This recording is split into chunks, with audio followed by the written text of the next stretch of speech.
Thank you, Celeste. I'm Margaret, and this is my husband, Thomas, and we started Fortress Coffee as students here at Spring Arbor. We graduated in 2014. How many of you have heard of Fortress Coffee? Okay, so a good amount of you. And how many of you are all of you guys business students, or no, it's just everyone? Yeah. Okay, sounds good.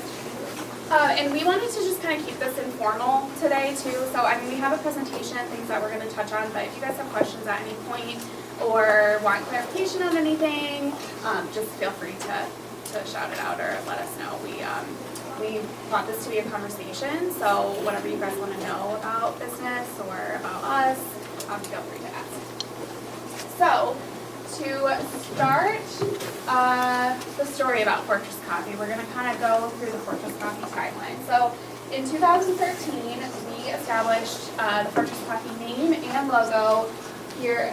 Can you guys see that okay? Mm-hmm. Started the name and logo here in Thomas's dorm room as juniors. You want to expand on that a little bit? Yeah, so I was a business student and I had to do a business plan. And I couldn't name anything, you know, when I was a freshman, so at that point was, you know, your friend group is still from high school. So I texted a whole bunch of them, dude, do a coffee shop and drink a lot of coffee. So that's kind of how it all started. And then the next year I ended up buying an espresso machine on Craigslist, fixing it, and then, so when she says I started my dorm room, I had like a full setup in my dorm room. Because I wanted to do like a coffee delivery service, but then I kind of got shut down before I started, because someone was like, yes, more I started.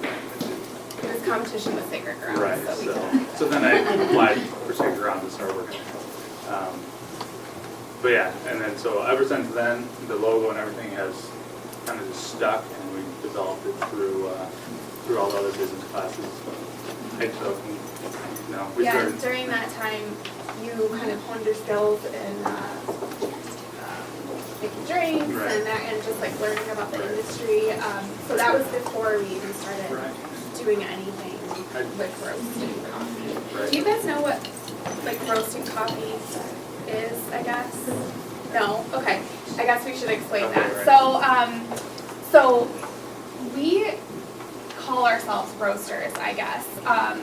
And essentially we buy the coffee green and then roast it so it looks like the coffee that you see in the stores and things. So when, like coffee only grows between the two, in the tropics, so within 30 degrees of the equator. So when they grow it, it kind of looks like we have a picture in here of what it looks like.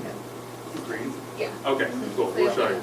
But yeah, so then they dry it and they send it here, and usually it sits in warehouses, and then I go through the importers and buy it that way. So. Any questions on that? Okay. So 2014, we graduated SAU and then got married that summer. And then 2015, we bought our first roaster and we launched Fortress Coffee out of our garage at home. So prior to that, we lived in an apartment and Thomas was roasting coffee in a popcorn maker. So that was his first. You want to? Well, yeah, so and then kind of the other thing is I did the Guatemala semester, and when I was down there, I worked on a coffee plantation.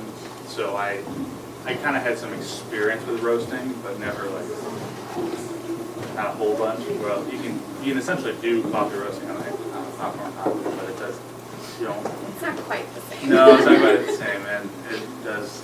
If anyone does try it, I will forewarn you, it makes a lot of smoke, and the smell is tough to get rid of. So do it outside.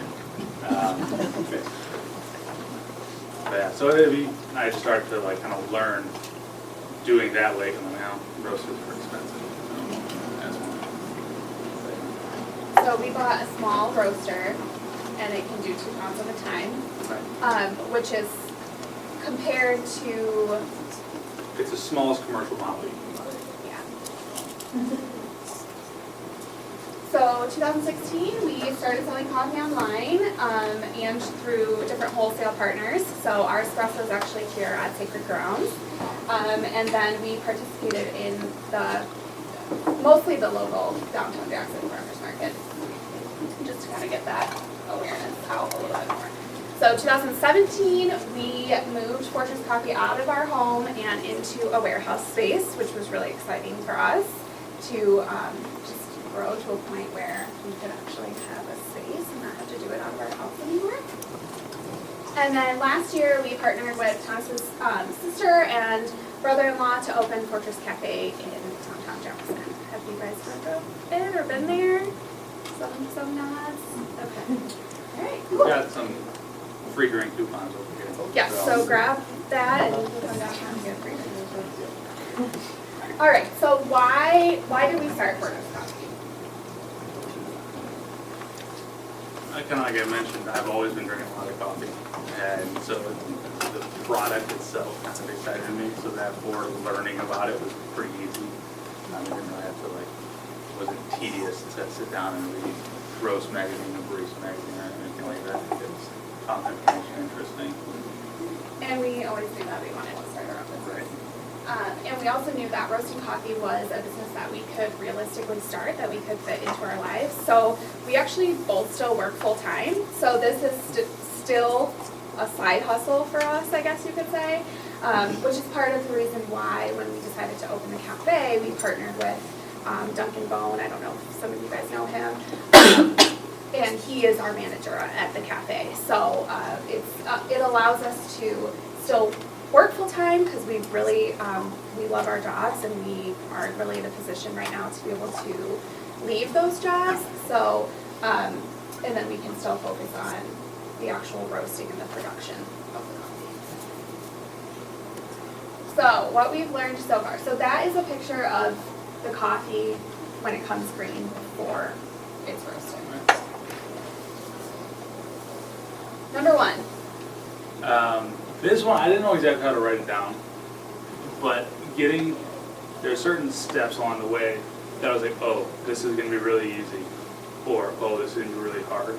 So on the really hard things, I kind of procrastinated and spent so much time preparing, whatever. It turns out it was a joke. The best case I think of is my health inspection. Going through all the food code and whatnot, spent months going through all that, and it was literally a joke. And then there are certain things I thought would be super easy. So, oh, I can wait to do that. It didn't take no time at all. And it turns out that was actually the hard thing. The best case of that is I thought getting into local grocery stores would be easy, because why wouldn't you want a local coffee if you don't have any? Well, not everyone thinks that way. So that I put off when I should have started right away, and whereas the health inspection I put off because I thought it was going to be really hard, I needed to prepare for it, turned out into too.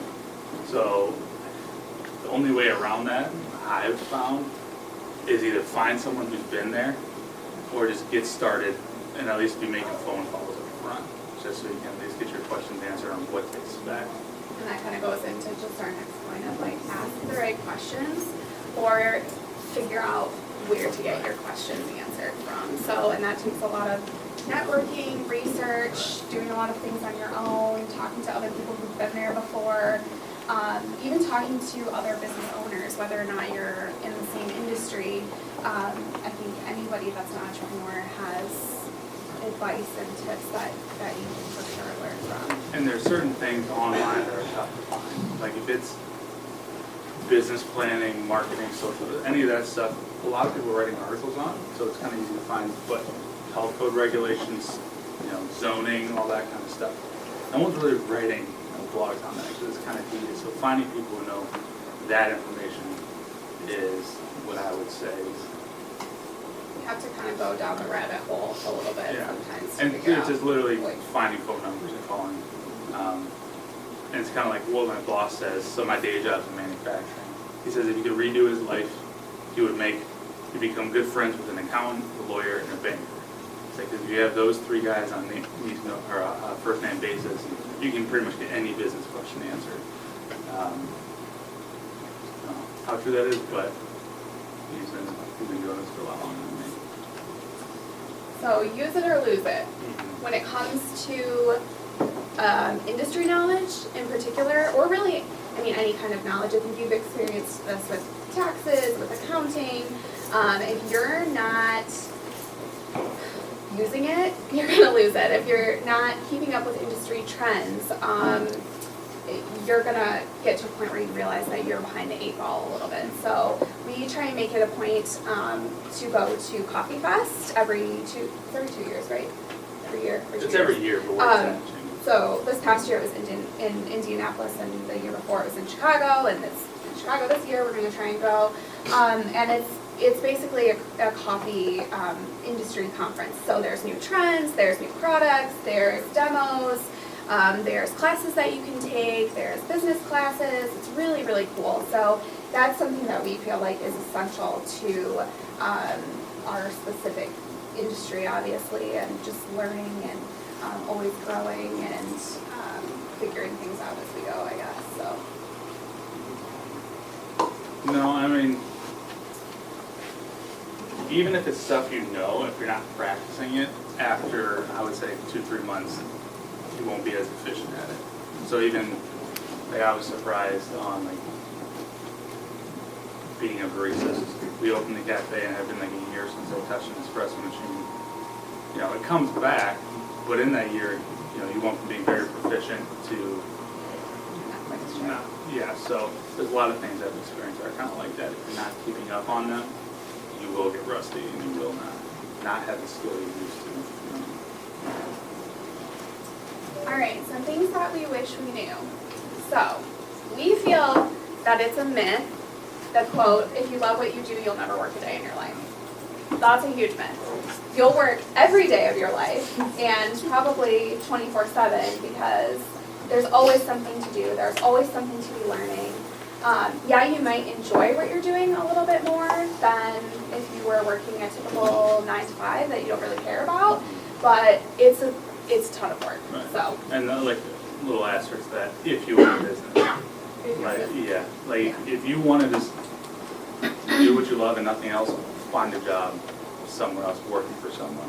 Because if you own a business, there's a lot of stuff that goes with it that you may love a certain aspect of it, but there's no way you're going to love it. Yeah. I've never talked to anyone who loves taxes or financial meetings or dealing with employees. Yeah. Or not necessarily employees, like.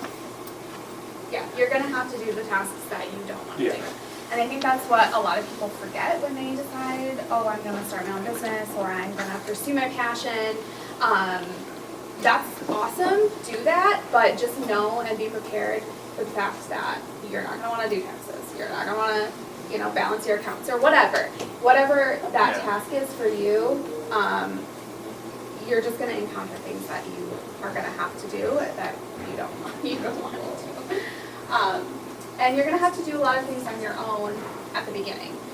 If you're a solopreneur, starting out by yourself, you're gonna have to figure things out, and that's kind of goes along with the asking the right questions, knowing where to get your information from.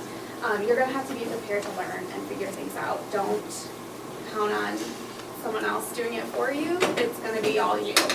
So, and I think that's when you're doing your business planning, set some goals for your business so that you can get to a point where you're like, okay, I don't want to do taxes. I'm going to hire somebody to do my taxes for me. So set some, income goals, revenue goals for your business that you can get to a point where you can pay somebody to do those tasks. But at the beginning, you're going to have to do a lot of it on your own. Okay, here's the real truth about business. We're still figuring things out and learning new things every day. It's okay to grow and evolve. Don't get stuck. So we often feel like we have no idea what we're doing. So we're continuing to learn, we're continuing to grow, we're kind of figuring it out as we go. Have a plan, but know that it's okay to grow and evolve. You want to grow and evolve. You don't want to get stuck in the same place. Yeah, I mean, the goal is always, for us, the goal has always been firm, but the actual plan and execution is constantly changing just because we're learning and like, oh, the way we're doing it's not the best way, or there's other avenues we can take. Definitely need to adapt and reroute sometimes, and that's totally okay. So what's next for Fortis Coffee? So we have a couple goals that we are trying to focus on. within the next year or two. So we are hoping to launch a subscription program through our website so that you can go online and choose what coffee you want, if you want it every 2 weeks, if you want it every month, if you want 2 pounds, 1 pound, whatever.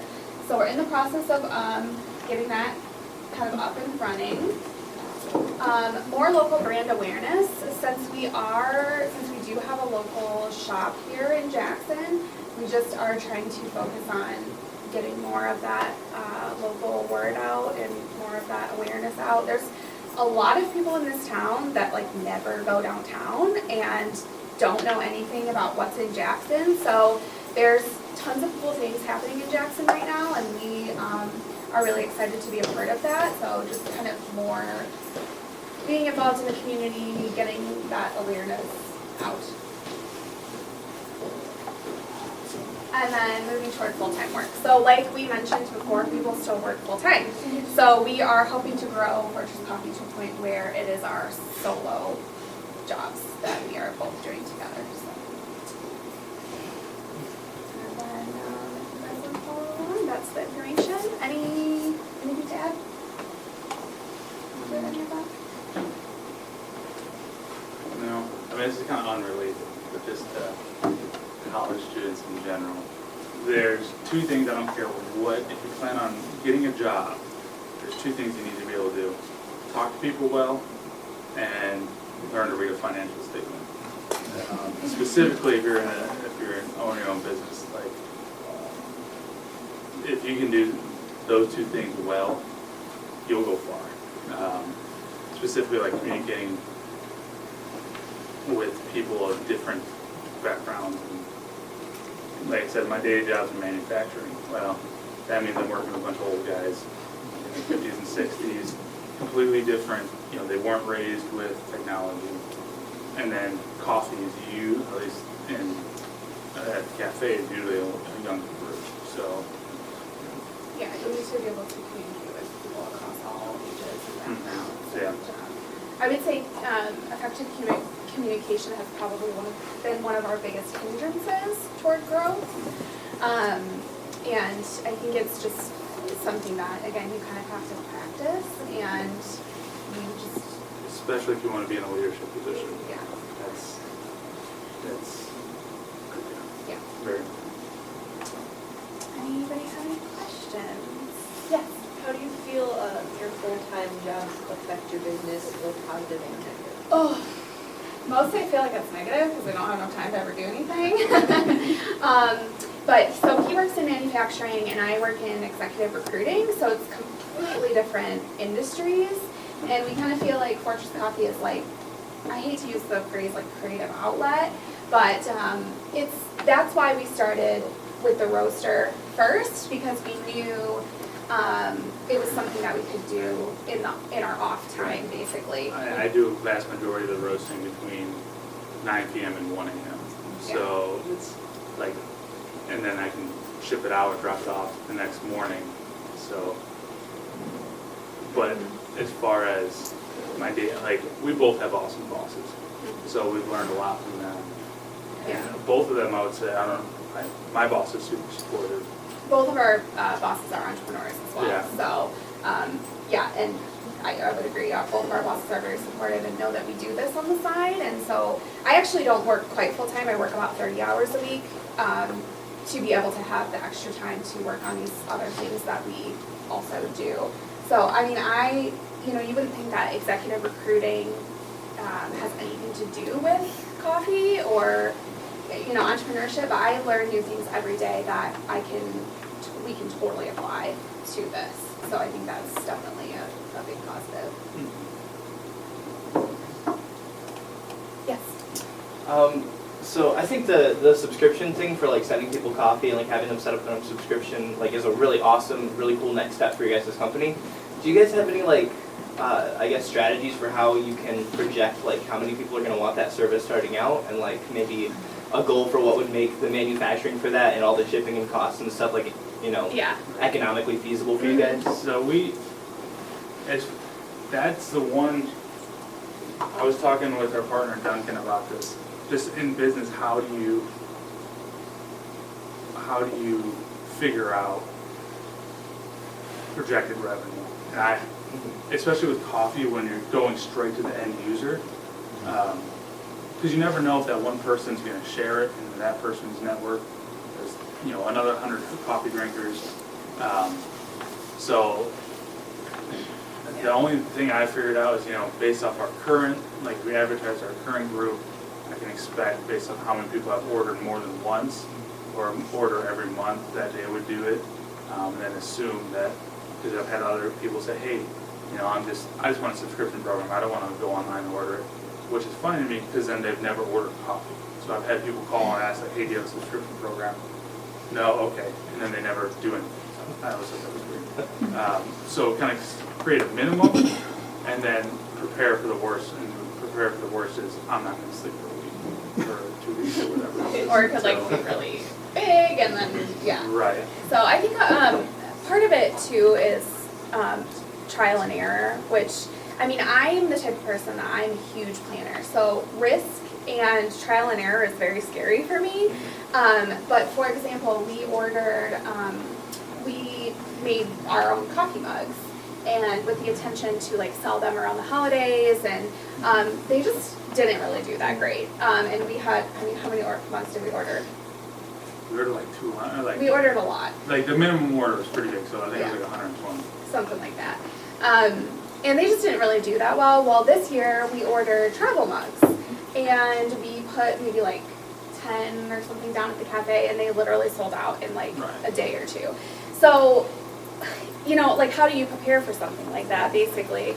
And so stuff like that is like things that we're making note of and hoping to adjust for next time. And because we're doing this all for the first time, we have to take that information and. I will say this, the one thing we've always been good at is our initial purchase or run is on the grand scheme of business, small. Like, so even the mugs, okay, $200. Well, we lost $200 when we found out that travel mugs do way better than mug mugs. So that's always kind of my thing, kind of back to that not procrastinating, whether things easy or hard, just start. So you gotta start. Because in the grand scheme of things, if you lose some money, but in a year, 2 years, 3 years, if you keep just trialing and moving ahead, you'll be way farther than if you just had a analysis paralysis. Can you talk about like sourcing your beans and fair trade and those complexities as Yeah. well? So primarily, I would love to be in the direct trade model where you have boots on ground in the other country where the coffee's grown and you can like select it, because that's how you're ultimately going to get the best quality coffee. But since we're not that big, that at that point you're ordering shipping containers for the green coffee, and that's a ton. So I go through two primary importers. One, and they both have direct trade relationships with the growing countries. One has, I would say, much more established, where they just have employees who that's all they do in those countries, go to the farms, pick the coffees, which provides a high amount of traceability. So I can see longitude and latitude where this coffee came from, who's the farmer, where was the mill, how was it processed. So just that information of the supply chain. And then with that, I know if it's fair trade, or I know if it's organic, or if it's, there's a few other certifications, Boots, Rainforest Alliance, woman-owned, there's a whole bunch of different ones. And so all that information is provided to me, which is I feel like the next best step without actually having to get down there and do it myself. That would be like a long-term goal of ours, Right. is to actually like have a Right. farm and be able to source beans from Is anyone familiar with Higher Grounds coffee? Traverse City. Yeah. So what they did is they basically just said, they kind of started like from a humanitarian effort, they wanted to help some coffee growers. So they just ordered a shipping container of coffee. Like, and the guy was saying, we didn't realize how much that was. So, and shipping the coffee showed up, and then they had to sell it. Like, I don't want to be in a position where I have, 2,000 pounds of coffee. Now it'll be way more than that. I think it's 20,000 pounds of coffee. So not knowing what to do with it. So that same thing, kind of like trial it on the small end, hopefully, 5 years down the road, we can get to the point where we can do one farmer. And then the other cool thing about the one importer is they do trips. So I can actually go to the coffee plantations that I wanted to. And that's kind of what I was hoping to do in 2020 if things worked out.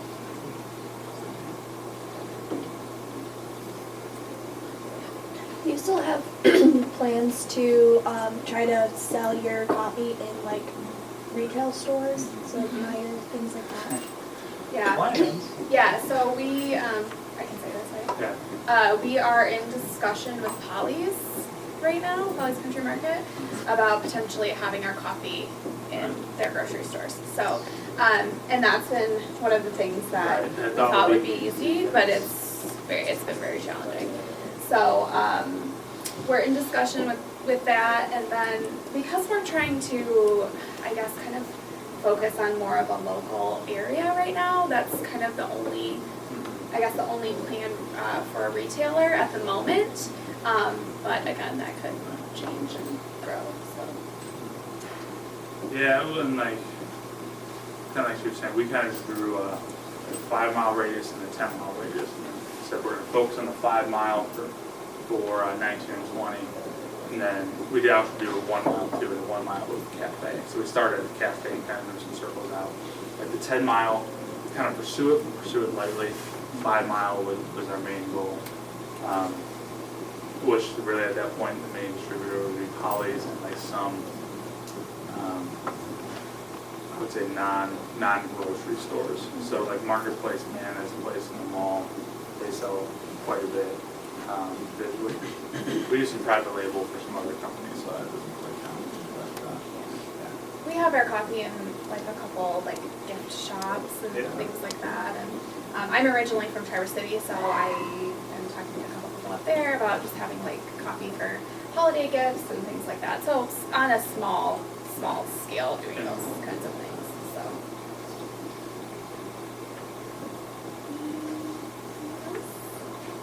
Any other questions? Anything you want to know?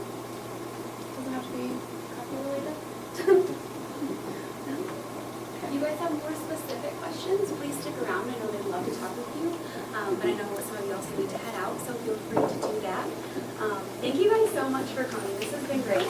I did not know when we were here at SAU together.